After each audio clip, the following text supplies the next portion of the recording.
ગોતાથી 19 circle તરફ જઈ રહેલા રોડ પરથી વિદેશી દારૂ ભરેલી થાર ગાડી પસાર થઈ રહી હોવાની બાતમી સોલા પોલીસને મળી હતી, જેના આધારે તેમણે વોચ ગોઠવી હતી। ત્યારે ત્યાંથી પસાર થઈ રહેલી થારને રોકવા પોલીસે દૂરથી ઇશારો કર્યો હતો, પરંતુ કાર ચાલક થોડે દૂર ગાડી મૂકીને અંધારાનો લાભ લઈને ફરાર થઈ ગયો હતો।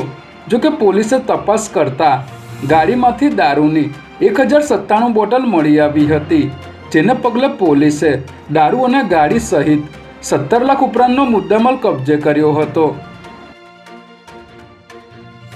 અમદાવાદના પૂર્વ વિસ્તારમાં આવેલા વસ્ત્રાલ રિંગ રોડ પર ટ્રક ચાલકની અડફેટે બાઇક સવાર યુવકનું મોત નીપજ્યું હોવાની ઘટના સામે આવી છે, જેમાં નીતિન ચુનારા નામનો યુવક તેના 2 મિત્રો સાથે બાઇક લઈને માતાજીના દર્શન કરી પરત ફરતો હતો। ત્યારે વસ્ત્રાલ રિંગ રોડ પર આવેલ વેડ મોલ નજીક ટ્રક ચાલકે બાઇકને ટક્કર મારતા ત્રણેય યુવકો નીચે પટકાયા હતા, જેમાં નીતિન ચુનારાનું ઘટના સ્થળે જ મોત નીપજ્યું હતું, જ્યારે અન્ય 2 મિત્રો ઈજાગ્રસ્ત થયા હતા। ઘટનાને પગલે આઈ ડિવિઝન ટ્રાફિક પોલીસે ગુનો નોંધી કાર્યવાહી શરૂ કરી છે।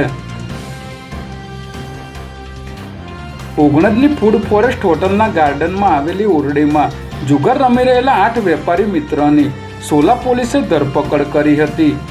અહીં ઓરડીમાં ભેગા થયેલા માણસો જુગાર રમી રહ્યા હોવાની બાતમી મળતા પોલીસે અહીં દરોડો પાડ્યો હતો। ત્યારે પોલીસે અહીંથી જુગાર રમતા 8 આરોપીઓને ઝડપી લઈ તેમની પાસેથી 3 લાખ રોકડા, 4.15 લાખની કિંમતના 11 ફોન અને 28 લાખની કિંમતની 3 કાર મળીને કુલ 35.27 લાખની કિંમતનો મુદ્દામાલ કબજે કર્યો હતો।